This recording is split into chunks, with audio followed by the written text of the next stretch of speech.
Hello, hello mga friends. Ito ang napakagandang sitting place. Garden, sitting place for visitors. Ito po dati marami yung bulaklak.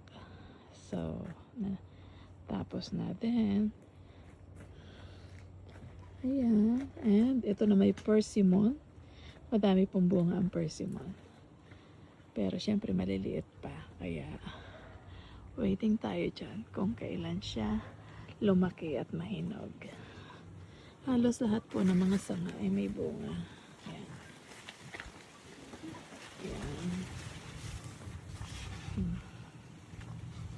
So, hanggang sa baba. Pag lumaki po yan, bibidyohan ko ulit for updates. Then, this is the other side. The next sitting. Ayan. Then, ito naman po ay namumulaklak lang siya.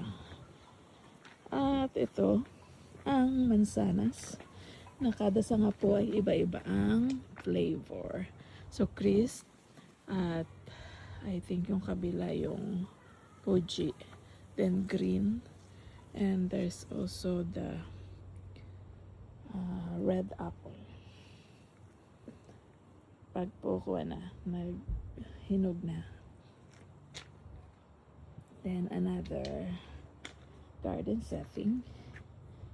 Yan. And guava pears.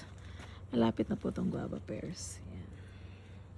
Ang lasa po niya ay bayabas at peras. Kaya po tinawag na guava pears.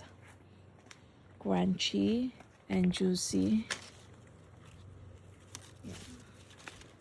Siguro po next week pwede na yan.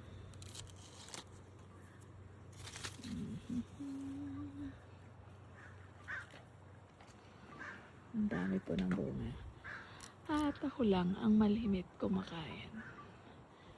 Tikim-tikim lang sila. Ito po lokwat, pero wala pa po siyang bunga ngayon. Ayan, napakagandang. Ito naman po ay pang kuwan lang sa araw.